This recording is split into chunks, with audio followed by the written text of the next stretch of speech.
அடிப்படை சட்டங்கள், ஆவணங்கள் பற்றி தெரிந்து கொள்ள வின் லா சேம்பர் யூடியூப் சேனலை பாருங்கள். சப்ஸ்கிரைப் செய்யுங்கள்.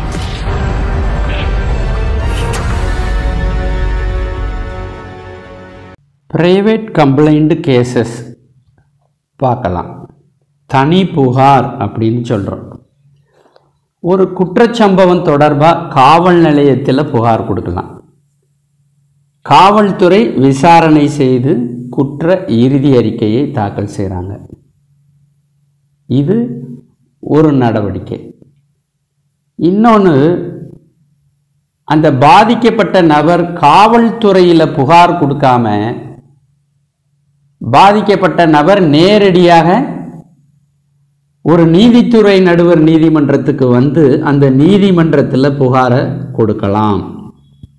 பாதிக்கப்பட்ட நபர் நேரடியாக நீதித்துறை நடுவர் நீதிமன்றத்துக்கு வந்து கொடுக்கக்கூடிய புகார் தனி புகார் எனப்படும். இப்போ புகாருங்கிற ஒரு வார்த்தை இதில் வருது. செக்ஷன் 2H 2Hல கம்ப்ளைண்ட்னா என்னங்கிறதுக்கு டெஃபினிஷன் இருக்கு.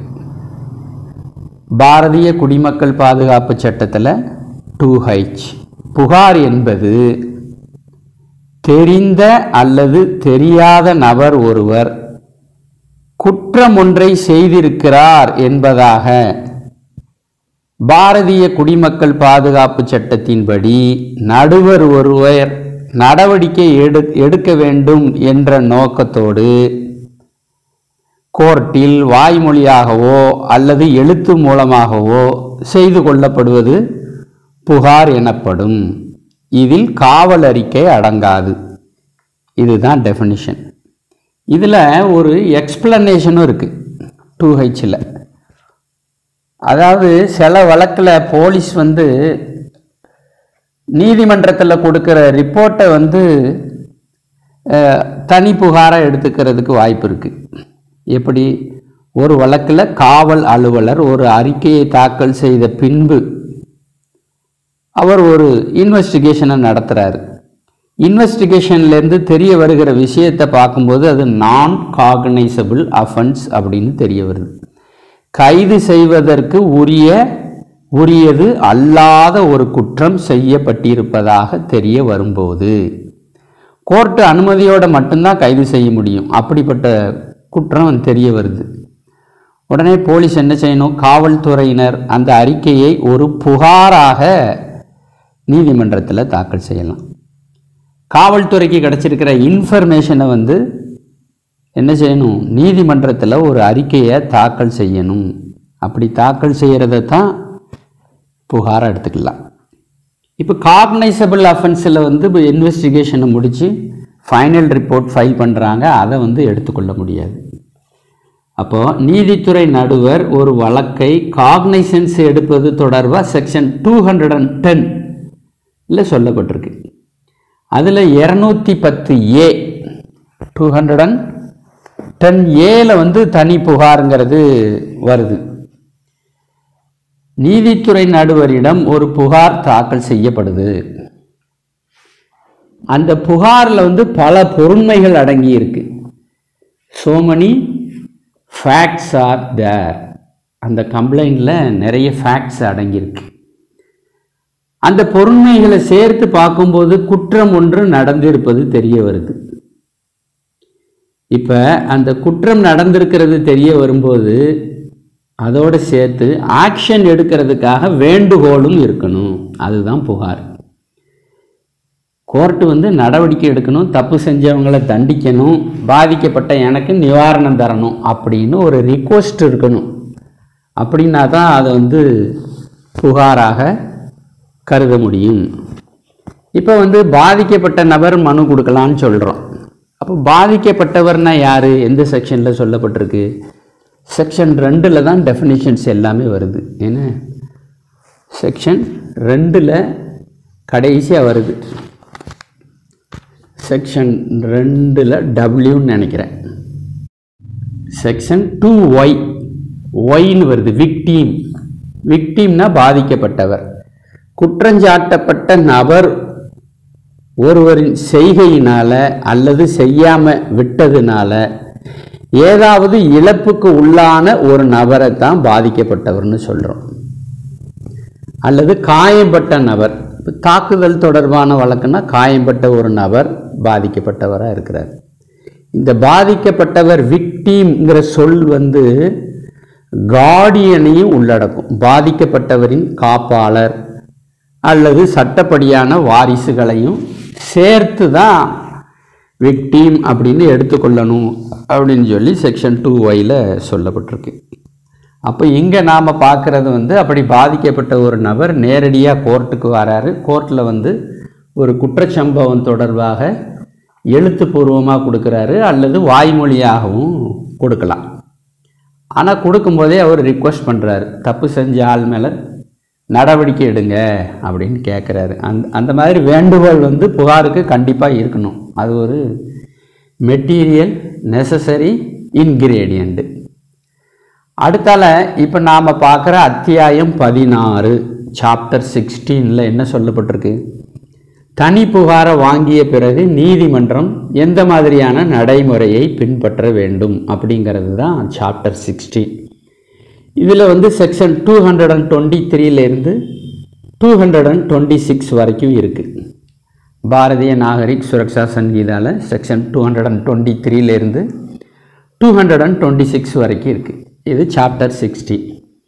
புகாரை வாங்கியதும் புகார் மனுதாரரை விசாரித்து வாக்குமூலம் பதிவு செய்யணும்.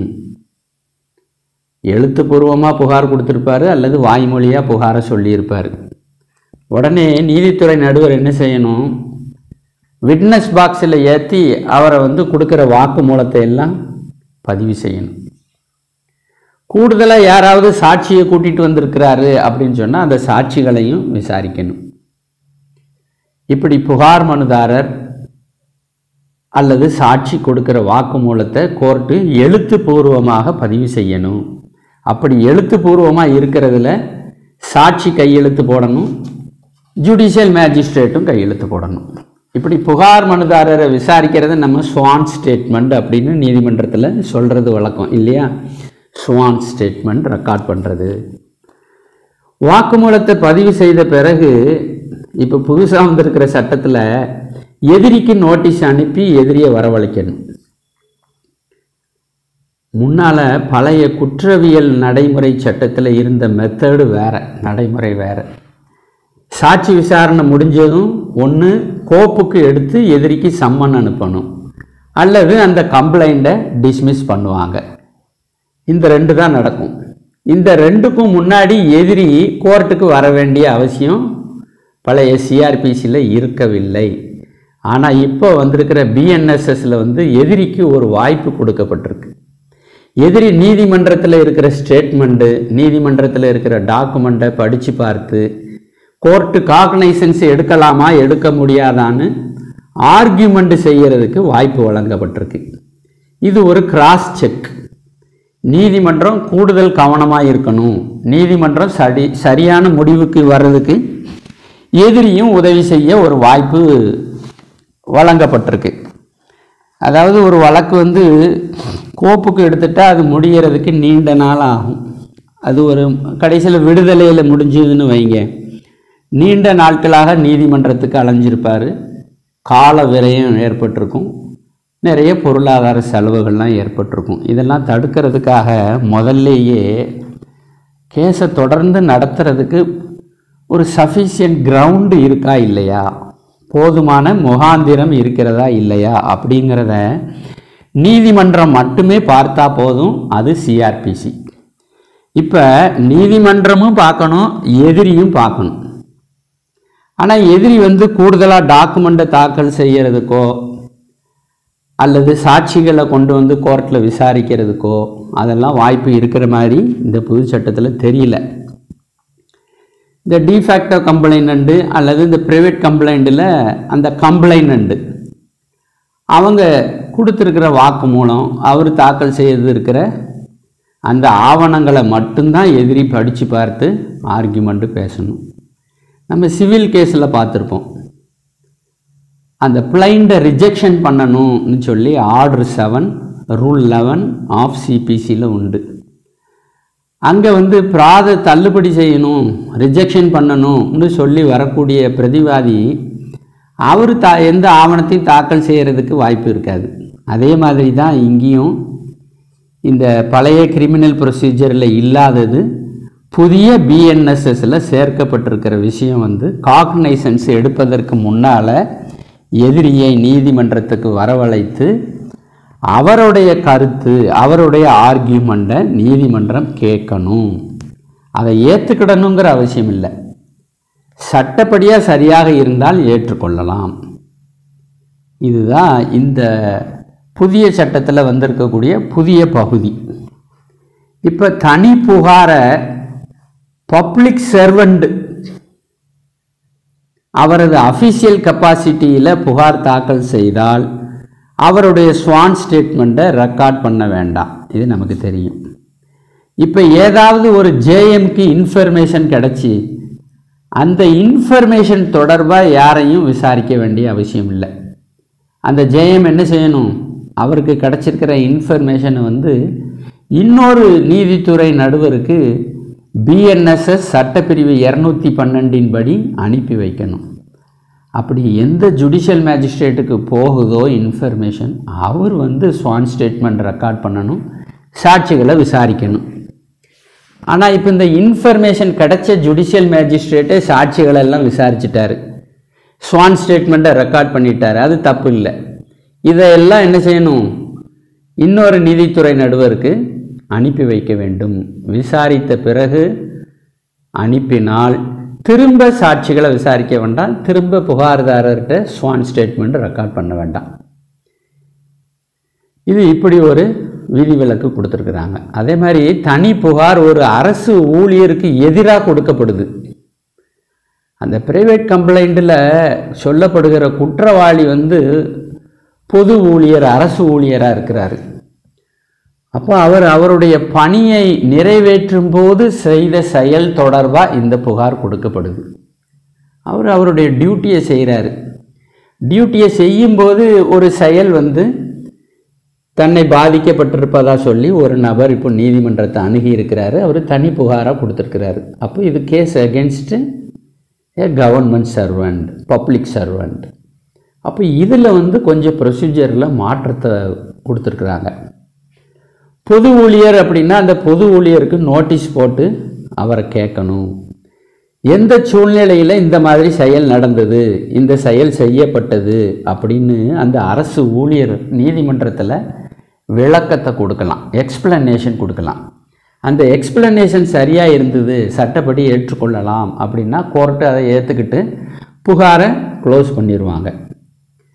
இப்போது அந்த அரசு ஊழியரை கேட்டால் மட்டும் போதாதான், அந்த அரசு ஊழியருடைய மேலதிகாரிகிட்ட இருந்து ஒரு அறிக்கையை கேட்டு வாங்கணும்.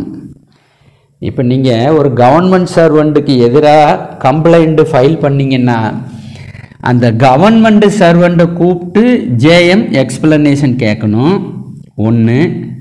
ரெண்டாவது, அந்த கவர்மெண்ட் சர்வெண்ட்டோடைய உயர் அதிகாரி, ஹையர் அஃபீஷியல், அவர்கிட்ட ஒரு ரிப்போர்ட்டு கேட்கணும். இந்த மாதிரி சம்பவம் நடந்ததா புகார் வந்திருக்கு, அந்த புகார் தொடர்பாக நீங்கள் ஒரு விசாரணை நடத்தி நீதிமன்றத்தில் அறிக்கையை தாக்கல் செய்யுங்கள் அப்படின்னு சொல்லி நீதிமன்றம் உத்தரவு பிறப்பிக்கலாம். இது வந்து பொது ஊழியர், அரசு ஊழியர்களுக்கு அவர்களது பணி நிமித்தமாக செய்கிற செயலுக்கு கூடுதல் பாதுகாப்பை வழங்கணுங்கிற நோக்கத்தில் கொண்டு வரப்பட்டிருக்கு. இது எல்லாமே செக்ஷன் 223 அடங்கியிருக்கு. இவ்வளோ நேரம் பேசினது செக்ஷன் 223 ஆஃப் பிஎன்எஸ்எஸ். இந்த செக்ஷன் 223க்கு டைட்டில் வந்து எக்ஸாமினேஷன் ஆஃப் கம்ப்ளைனண்ட், புகார்தாரரை விசாரித்தல்.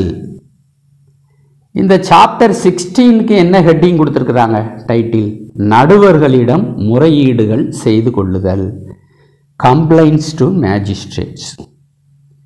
செக்ஷன் 223 புகாரை விசாரிப்பது, புகார்தாரரை விசாரிப்பது. அதான் அந்த ஸ்வான் ஸ்டேட்மெண்ட் ரெக்கார்ட் பண்ணுறது. புகாரின் பேரில் குற்றம் ஒன்றை விசாரணைக்கு எடுத்துக்கொள்ளுகிற அதிகார வரம்பை பெற்றிருக்கிற ஒரு நடுவர். எந்த ஜேஎம் கோர்ட்டில் வேணாலும் போய் புகாரை கொடுக்கலான்னு இல்லை. ஜூரிஸ்டிக்ஷனல் ஜுடிஷியல் மேஜிஸ்ட்ரேட்டாக இருக்கணும். அதிகார வரம்பை கொண்டு இருக்கக்கூடிய நீதித்துறை நடுவராக இருக்கணும். அது அதிகார வரம்புன்னா நமக்கு தெரியும் இல்லையா? அந்த கோர்ட்டுடைய அதிகார வரம்புக்கு உட்பட்ட எல்கையில் அந்த சொல்லப்படுகிற குற்றம் நடந்திருக்கணும்.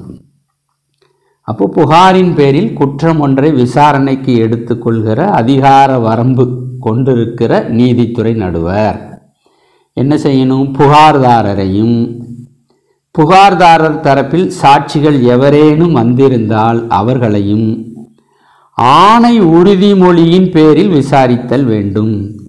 இவங்களை விசாரிக்கும்போது அந்த ஓத்து எடுக்கணும். On oath, examination on oath, அந்த உறுதிமொழியின் பேரில் அவங்கள விசாரிக்கணும். அப்படி அவங்க சொல்கிற விசாரணையின் சாராம்சத்தை எழுத்தில் அமைக்கப்பட்டு புகார்தாரர் கையொப்பம் செய்யணும். சாட்சியாக இருந்தால் சாட்சி கையொப்பம் போடணும். அதோடு சேர்த்து நீதித்துறை நடுவரும் கையொப்பம் செய்ய வேண்டும். 2 பேரும் சைன் பண்ணியிருக்கணும். இப்போ இதில் ஒரு ப்ரொவிஷோ கிளாஸ் இருக்குது. எதிரி கேட்பதற்கு ஒரு வாய்ப்பு அளிக்காமல் குற்றத்தை நீதித்துறை நடுவர் விசாரணைக்கு எடுத்துக்கொள்ளக்கூடாது. எதிரியை கேட்காம காக்னைசன்ஸ் எடுக்கக்கூடாது. புகார் எழுத்து மூலமாக செய்யப்படும் போது நடுவர் புகார்தாரரையும் சாட்சிகளையும் விசாரிக்க வேண்டிய அவசியம் இல்லை.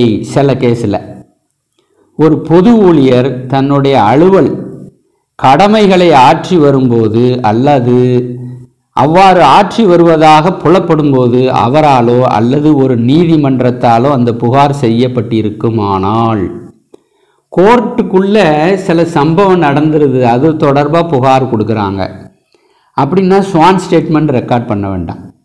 பொது ஊழியர் அவருடைய பணியை செய்யும்போது நடந்த சம்பவம் தொடர்பாக புகார் கொடுக்குறாங்க, அவங்கள ஸ்வான் ஸ்டேட்மெண்ட்டு ரெக்கார்ட் பண்ண வேண்டாம்.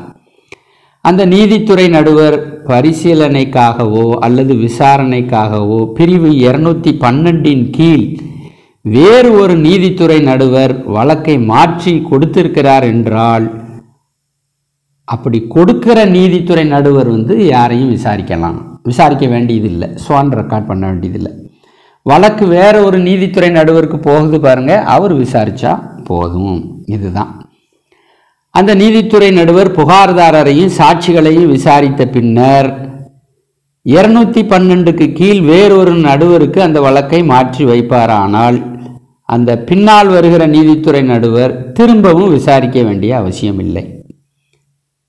ஒரு பொது ஊழியர் அல்லது அலுவலக செயல்பாடுகள் கடமைகளை செய்து கொண்டிருந்த போது செய்ததாக சொல்லப்படுகிற குற்றம் எதுவும் தொடர்பாக புகார் கொடுக்கப்படுகிற போது நீதித்துறை நடுவர் அந்த பொது ஊழியருக்கு ஒரு வாய்ப்பு கொடுக்கணும்.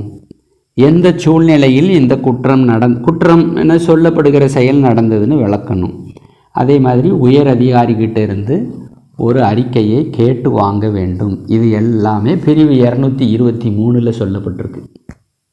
இனி பிரிவு 224 வழக்கை விசாரணைக்கு எடுத்துக்கொள்ள தகுதியில்லாத நீதித்துறை நடுவர் பின்பற்ற வேண்டிய நடைமுறை என்ன? முதல்ல தகுதி உடைய நீதித்துறை நடுவர். இப்போ 224 அதிகாரம் இல்லாத கோர்ட்டில் போய் புகாரை தாக்கல் செய்யப்படுகிறது. அது எழுத்துப்பூர்வமாக தாக்கல் செய்யப்பட்டிருந்தால் என்ன செய்யணும்? ரிட்டன் போடணும், திருப்பி கொடுத்துடணும். என்ன சொல்லி திருப்பி கொடுக்கணும்? உரிய நீதிமன்றத்தில் தாக்கல் செய்வதற்கு அறிவுறுத்தி அந்த புகார் மனுவை புகார் மனுதாரர் வசம் ஒப்படைக்க வேண்டும். இது எழுத்துப்பூர்வமாக இருந்தால்.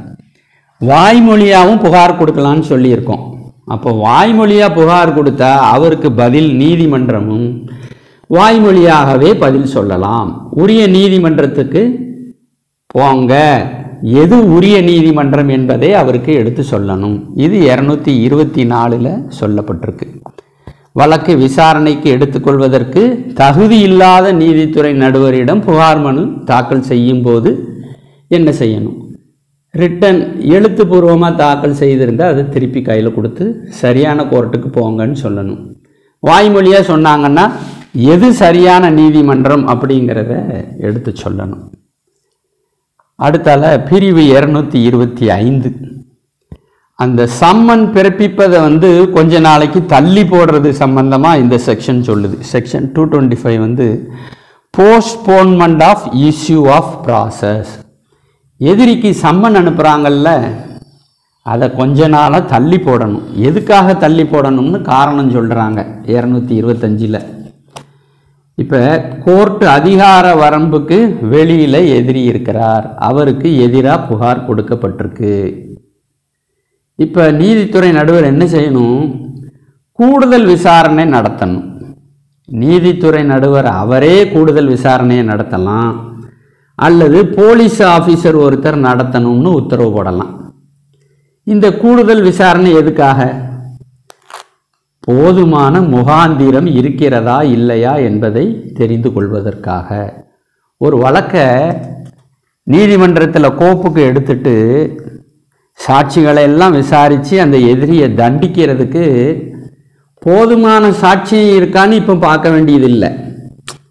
ஆனால் வழக்கை விசாரணைக்கு எடுத்துக்கிறதுக்கு போதிய முகாந்திரம் இருக்கிறதா அப்படின்னு மட்டும் பார்த்தா போதும். அதான் காக்னைசன்ஸ் எடுக்கிறது இல்லையா? அப்போ கோர்ட்டு அதிகார வரம்புக்கு வெளியில் இருக்கிறாரு எதிரி, அவருக்கு எதிராக புகார் கொடுக்கப்பட்டிருக்கு. நீதிமன்றம் வந்து கூடுதல் விசாரணையை செய்யணும். நீதிமன்றமே நேரடியாக செய்யலாம், அல்லது ஒரு போலீஸ் அதிகாரி மூலம் நடத்தலாம். இந்த கூடுதல் விசாரணைங்கிறது சஃபிஷியன்ட் கிரவுண்ட் இருக்கா இல்லையா என்பதை பொறுத்து செய்யப்படுகிறது. இப்போ இந்த கூடுதல் விசாரணைங்கிறது செஷன்ஸ் கோர்ட்டு கேஸாக இருந்தால் கிடையாது. இந்த தனி புகாரில் சொல்லப்பட்டிருக்கக்கூடிய ஃபேக்டை ஒன்று சேர்த்து பார்க்கும்போது ஒரு குற்றம் தெரிய வருது. அந்த குற்றத்தை விசாரிக்கிறதுக்கு செஷன்ஸ் கோர்ட்டுக்கு தான் அதிகாரம் உண்டு அப்படின்னு சொன்னால், இந்த மாதிரி செக்ஷன் 225 சொன்ன மாதிரி போலீஸ்கிட்ட கூடுதல் விசாரணைக்கு கொடுக்கக்கூடாது, நீதிமன்றமே கூடுதல் விசாரணையெல்லாம் நடத்தக்கூடாது, அதுக்கு அதிகாரம் கிடையாது. நோ சச் கூடுதல் என்கொயரி. இப்போ கூடுதல் சாட்சிகளை ஜேஎம் நேரடியாக விசாரிக்கலாம். எல்லா சாட்சிகளையும் அந்த உறுதிமொழியின் பேரில் விசாரித்து வாக்குமூலத்தை எல்லாம் பதிவு செய்யணும். இந்த கூடுதல் விசாரணை செய்ய தனிநபர்களையும் ஜேஎம் நியமிக்கலாம். கோர்ட்டு கூடுதல் விசாரணை நடத்தலாம், அல்லது போலீஸு கூடுதல் விசாரணையை நடத்தலாம் அப்படின்னு சொன்னோம். இப்போ மூணாவதாக ஒரு தனிநபரையும் நீதிமன்றம் விசாரிக்கலாம். நீதிமன்றம் சார்பாக நீங்கள் கொஞ்சம் விசாரித்து அறிக்கையை தாக்கல் செய்யுங்க சார் அப்படின்னு ஒருத்தரை நியமனம் செய்யலாம். அப்படி ஒரு தனிநபரை விசாரிக்கும்போது அவருக்கு அதிகாரம் வேணும் இல்லையா? அவருக்கு எந்த மாதிரியான அதிகாரம் இருக்குது? தனிநபர் என்றால் போலீஸுக்கு இந்த பிஎன்எஸ்எஸ்ஸில் என்னென்ன அதிகாரங்கள் வழங்கப்பட்டு இருக்கிறதோ எல்லா அதிகாரமும் இந்த தனிநபருக்கும் உண்டு அப்படின்னு சொல்லி இந்த செக்ஷன் 225 சொல்கிறாங்க. இது நீதிமுறை கட்டளை பிறப்பிப்பதை தள்ளி போடுதல். கொஞ்சம் தள்ளி போடுறது. எடுப்பிலே ஸ்வான் ஸ்டேட்மெண்ட்டை மட்டும் விசாரிச்சுட்டு சம்மனை போட்டக்கூடாது. கூடுதலாக ஒரு விசாரணையை நடத்தணும். அந்த கூடுதல் விசாரணையை கோர்ட்டே நேரடியாக நடத்தலாம். கோர்ட்டு ஒரு கமிஷனர் மாதிரி ஒரு ஆளை நியமனம் பண்ணி அந்த விசாரணையை நடத்தலாம். கோர்ட்டு ஒரு போலீஸ் ஆஃபீஸரை அப்பாயிண்ட் பண்ணி அந்த போலீஸ் ஆஃபீஸர் விசாரிச்சுட்டு வந்து அறிக்கை தாக்கல் செய்யலாம். இதெல்லாம் ஒரு கூடுதல் கவனம். கேஸை கோப்புக்கு எடுக்கிறதுக்கு போதிய முகாந்திரம் இருக்கிறதா இல்லையா என்பதை தெரிஞ்சுக்கிறதுக்கு ஒரு டபுள் செக் வச்சுருக்கிறாங்க இந்த செக்ஷன் 225. இந்த 25 வந்து தனிநபரை நியமனம் செய்யும்போது அவர் புலன் விசாரணை செய்கிறாரு. காவல் அலுவலர் அல்லாத வேறு நபர், அவருக்கு கைது செய்யக்கூடிய அதிகாரம் கிடையாது. பிடிக்கட்டளை இருந்ததுன்னா கைது செய்யலாம், பிடிக்கட்டளை இல்லாமல் கைது செய்யும் அதிகாரம் தனிநபருக்கு கிடையாது. காவல் நிலைய பொறுப்பு அலுவலருக்கு இந்த பிஎன்எஸ்எஸ் சட்டம் என்னென்ன அதிகாரங்களை வழங்கி இருக்கிறதோ அனைத்து அதிகாரங்களும் அந்த தனிநபருக்கு விசாரணை நடத்துவதற்காக கிடைக்கக்கூடியதாக இருக்கிறது, உண்டு. இது செக்ஷன் 225. இப்போ கடைசியாக இந்த அத்தியாயத்தில் பிரிவு 226 இதனுடைய தலைப்பே வந்து புகாரை தள்ளுபடி செய்தல், டிஸ்மிஷல் ஆஃப் கம்ப்ளைண்ட். புகார்தாரர், சாட்சிகள் ஆகியோர் ஆணை உறுதிமொழியின் பேரில் கொடுத்த வாக்குமூலங்களையும் சாட்சிகள் கொடுத்த வாக்குமூலங்களையும் இப்போ பிரிவு 225 கீழ் நடத்தப்பட்ட புலன் விசாரணை ஏதாவது இருந்ததுன்னா அதன் மூலம் கிடைக்கப்பெற்ற அறிக்கைகளையும் அவற்றின் பின் விளைவுகளையும் நீதிமன்றம் ஆய்வு செய்த பிறகு தொடர்ந்து வழக்கை கோப்புக்கு எடுப்பதற்கு போதுமான ஆதாரம் இல்லை என நீதித்துறை நடுவர் கருதுகிறார். அப்படி கருதும்போது அந்த புகாரை தள்ளுபடி செய்தல் வேண்டும். There is no sufficient ground to proceed further அப்படின்னு ஜுடிஷியல் மேஜிஸ்ட்ரேட் சாட்டிஸ்ஃபேக்ஷன் ஆகிறார். அந்த சூழ்நிலையில் the only option available to magistrate is to dismiss the complaint. அத்தகைய ஒவ்வொரு வழக்கிலும் தாம் அவ்வாறு செய்வதற்கான காரணங்களை அவர் சுருக்கமாக எழுத்துப்பூர்வமாக பதிவு செய்ய வேண்டும். என்ன காரணத்திற்காக இந்த தனி புகாரை தள்ளுபடி செய்கிறேன் என்பதற்கு காரணங்களை எழுத்துப்பூர்வமாக பதிவு செய்யணும். செக்ஷன் 226 வந்து தள்ளுபடி செய்கிறத பற்றி சொல்லுது. இப்போ ஸ்வான் ஸ்டேட்மெண்ட் இருக்குது, விட்னஸ் ஸ்டேட்மெண்ட் இருக்குது, செக்ஷன் 225 ரிப்போர்ட் இருக்குது, தனிநபர் கொடுத்த ரிப்போர்ட்டு இல்லைன்னா போலீஸ் கொடுத்த ரிப்போர்ட்டு, டாக்குமெண்ட்ஸ் இருக்குது. இதையெல்லாம் நீதிமன்றம் படித்து பார்க்குறாங்க. படித்து பார்த்து ஆய்வு செய்யும்போது இந்த கேஸை தொடர்ந்து நடத்துறதுக்கு கோப்பில் எடுக்கிறதுக்கு போதுமான முகாந்திரம் இல்லை அப்படின்னு சொன்னால் புகாரை தள்ளுபடி செய்யணும். இப்போ இந்த புது சட்டத்தில் ஒரு விஷயம் வந்திருக்கு. அப்படி தள்ளுபடி செய்கிறதுக்கு முன்னால் அல்லது கோப்புக்கு எடுக்கிறதுக்கு முன்னால் எதிரியை கூப்பிட்டு கேட்கணும். அந்த எதிரி வந்து இந்த ஆவணங்களெல்லாம் படித்து பார்த்து நீதிமன்றத்தில் ஆர்கியூமெண்ட் பேசுவார். அந்த ஆர்கியூமெண்ட்டு சட்டப்படி ஏற்றுக்கொள்ளக்கூடியதாக இருக்கா இல்லையா அப்படிங்கிறதையும் நீதித்துறை நடுவர் வந்து எழுத்துப்பூர்வமாக பதிவு செய்யணும். அதன் பிறகு காரணத்தை எழுத்தில் பதிவு செய்து தனி புகாரை தள்ளுபடி செய்யலாம். எழுத்துப்பூர்வமாக இருக்கும்போது தான் அந்த உத்தரவுக்கு எதிராக மேல்முறையீடு அல்லது சீராய்வு செய்வதற்கு வாய்ப்பு கிடைக்குது.